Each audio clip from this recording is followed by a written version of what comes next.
Hi guys, welcome to Contours. Today we are going to solve a DILR set based on quant-based reasoning. Okay, here is our set. Contractor paid a different amount to six freelancers, Aman, Ajay, Diya, Farhan, Priya and Ram, not necessarily in the same order. तो एक contractor ने क्या किया है, छह लोगों को कुछ पैसा पे किया है. Okay, the amount paid by him to each person is not necessarily a whole number. तो यहाँ पे ये चीज इंपॉर्टेंट है. ये जरूरी नहीं है कि होल नंबर में पैसा पे किया है, बिकॉज ज्यादातर क्वेश्चन में मेरे को होल नंबर अमाउंट दिया होता है. ओके, तो यहाँ पे फ्रैक्शन आ सकता है.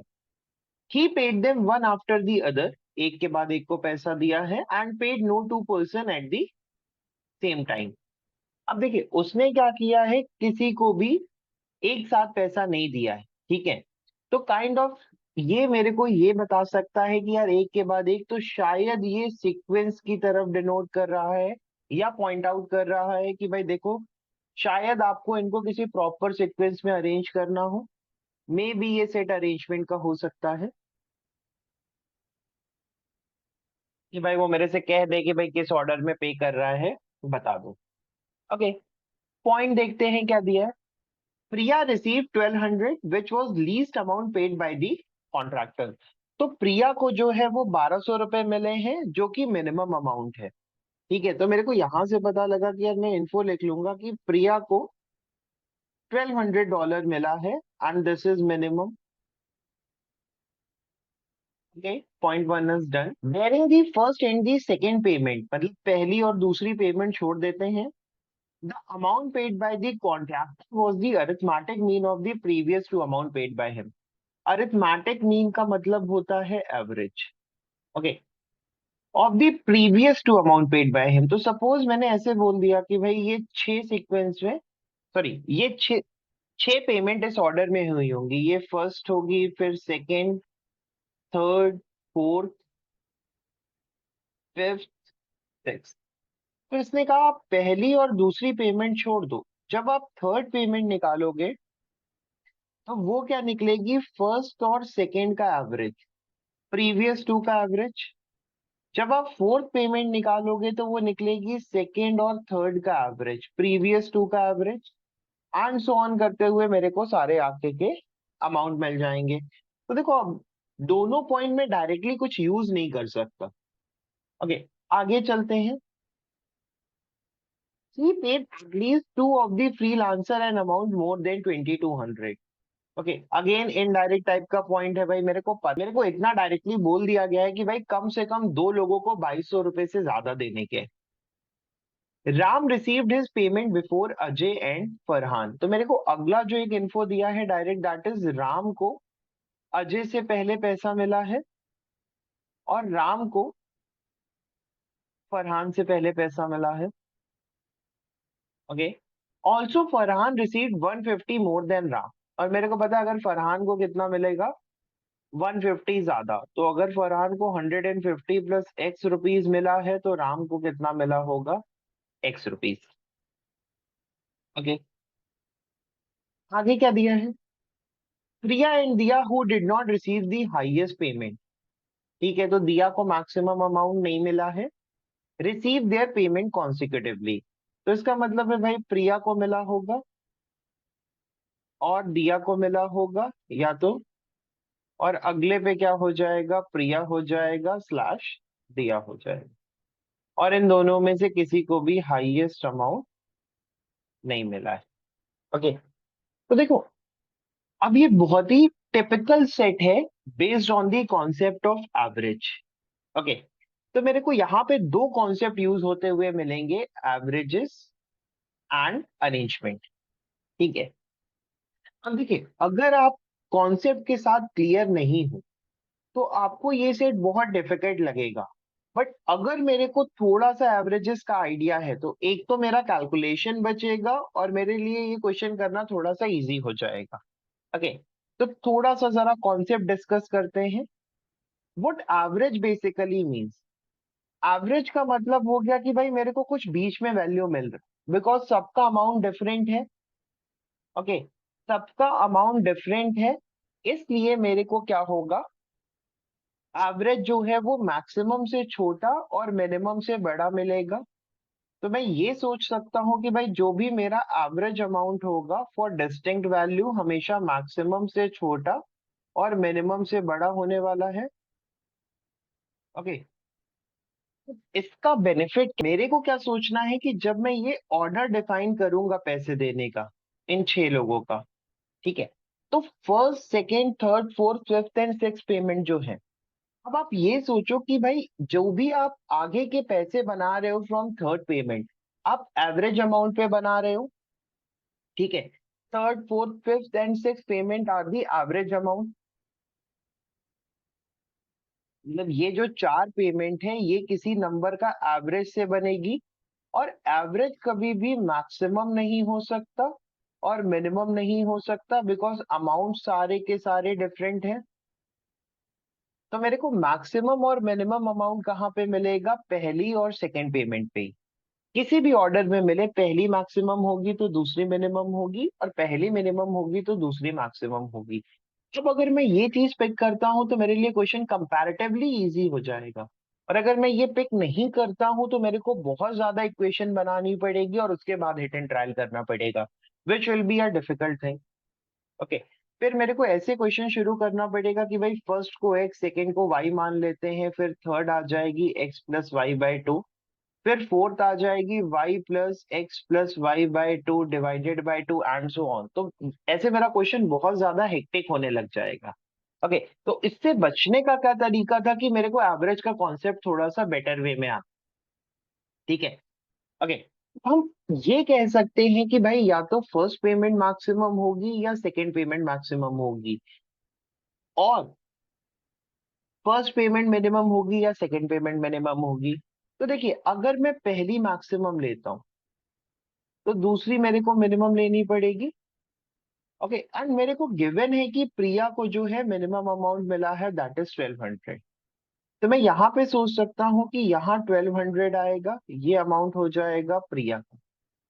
ओके, प्रिया दिया कॉन्जिक्यूटिव है, तो भाई दिया को मैक्सिमम नहीं लेना है तो मेरे को दिया को इधर लेना पड़ेगा, और मैक्सिमम किसी का होता होगा।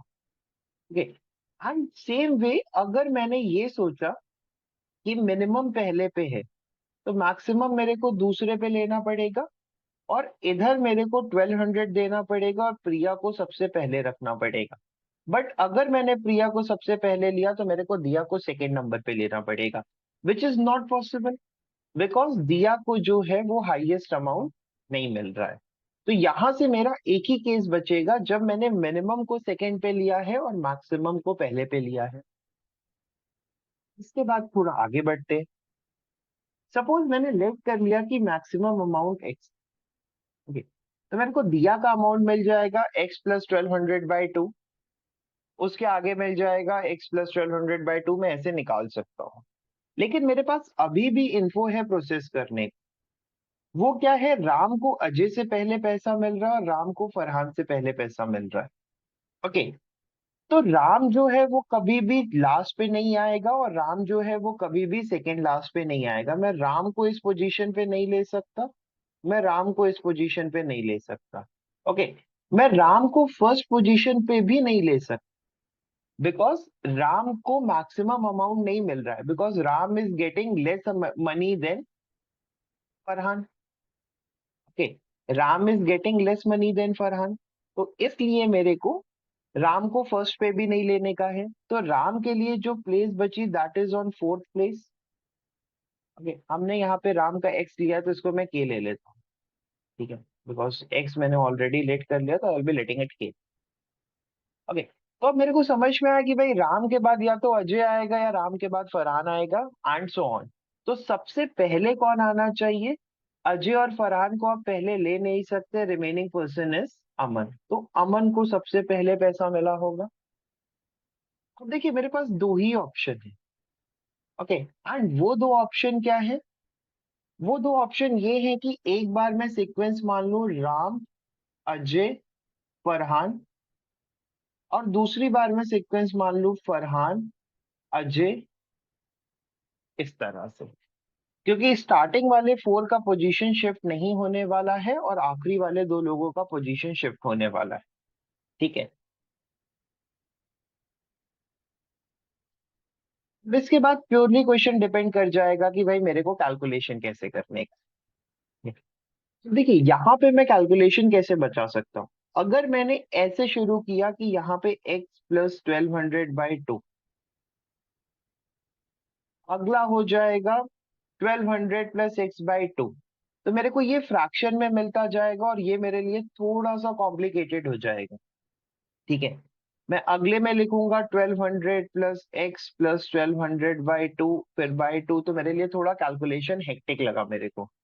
तो मैंने क्या सोचा, अगर मैं x की जगह, मैं इसको इरेज करता हूं,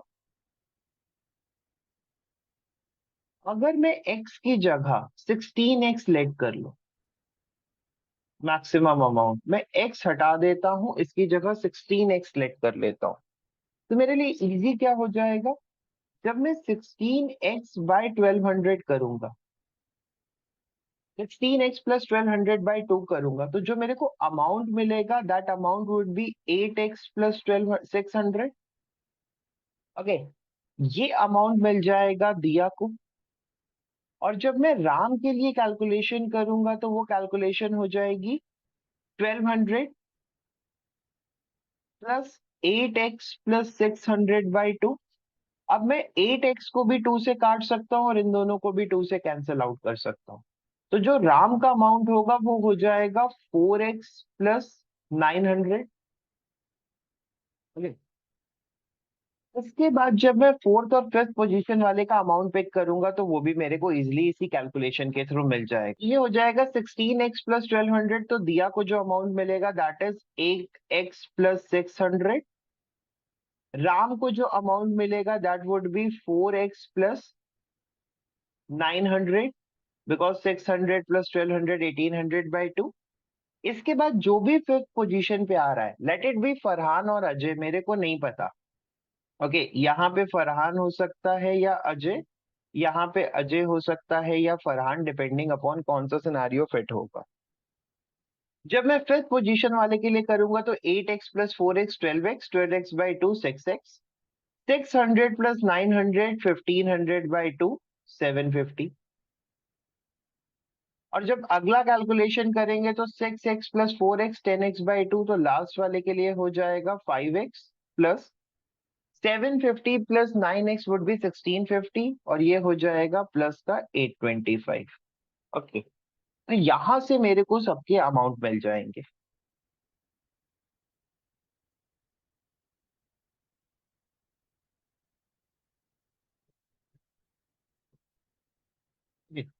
इस अमाउंट के मिलने के बाद जो मेरे पास फाइनल सिनारियो है that is Ram and Farhan का difference is 150। Okay, because Ram and Farhan का जो डिफरेंस है वो 150 है, तो मुझे एक बार फरहान को फिफ्थ पोजीशन पे लेट करना पड़ेगा और एक बार फरहान को सिक्स पोजीशन पे लेट करना पड़ेगा। उसके बाद जब मेरे को x का वैल्यू मिलेगा तो मेरे को ये वेरीफाई करना पड़ेगा कि कम से कम दो लोगों का जो पैसा है 2200 से ज्यादा होना चाहिए।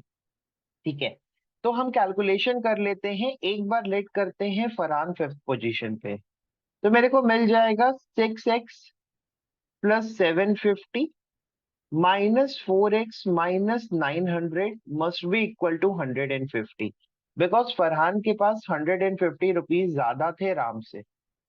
ये हो जाएगा 2x minus 150 is equal to 150, और x का वैल्यू आ जाएगा 150। ओके, जैसे ही x का वैल्यू आया 150, तो मेरे को सारे अमाउंट मिल जाएंगे।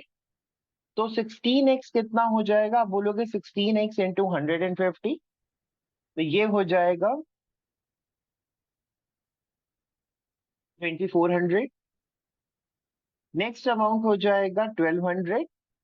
उसके अगले अमाउंट के लिए मेरे को x का वैल्यू रखने की जरूरत नहीं है बाय द वे, बिकॉज अगर मैं x का वैल्यू रखूंगा तो मेरे को ज्यादा कैलकुलेशन करना पड़ेगा। तो what I will be doing is मैं 2400 प्लस 1200 का एवरेज लेने लग जाऊंगा। ओके, तो मैं सारे अमाउंट निकाल सकता हूँ। तो 2400 plus 1200 3600 by 2 that would be 1800। अगला अमाउंट जो आएगा वो आ जाएगा 1200 plus 1800 3000 by 2 that would be 1500। देखो आप इसके आगे कुछ भी कैलकुलेशन करो, ठीक है, तो आप क्योंकि एवरेज निकाल रहे हो तो वो कभी भी 1800 और 1500 से ज्यादा नहीं होने वाला है। ओके, तो this scenario is wrong, this scenario is wrong because मेरे को कभी भी आगे जाके 2200 से ज्यादा पैसा नहीं मिलने वाला है। ओके, बिकॉज मेरा एवरेज जो है, अब जो भी वैल्यू आएगा that would lie between 1800 and 1500। यही कॉन्सेप्ट इसमें हेल्पफुल है। नहीं तो आप सारा कैलकुलेशन निकालोगे और उसके बाद भी टाइम अपना इन्वेस्ट करोगे जिसका मेरे को रिक्वायरमेंट नहीं है, अगर मेरे को ये कॉन्सेप्ट आता है तो। ओके, तो मेरे को एक चीज तो क्लियर कट आइडिया हो गया कि फरहान फिफ्थ पोजीशन पे नहीं होने वाला है। तो मेरे को यहाँ से फरहान का जो पोजीशन है वो मिल जाएगा, that is Farhan is at sixth position. अब अपने को क्या करने का है, अपने को ये कैलकुलेशन सिंपली पिक कर लेने की है। तो फरहान को आप इधर से हटाओगे, फरहान को किधर ले लोगे आप, सिक्स पोजीशन पे। अब आप क्या कैलकुलेशन करोगे, अब आप बोलोगे भाई 5x plus 825 minus 4x minus 900 is equal to 150। इधर से x का वैल्यू कितना आ जाएगा, 825 minus 900 is 75। 75 right hand side जाके प्लस का 75 हो जाएगा, that would B 150 plus 75 that will give me 225। x का वैल्यू मेरे को कितना मिल गया, 225। ओके, तो जब मैं 16 इंटू 225 करूंगा तो अब मैं इस कैलकुलेशन को इजी कर सकता हूं अगर मैं एक 2 और एक 25 को अलग कर लूं। Like 225 into 2 is 450।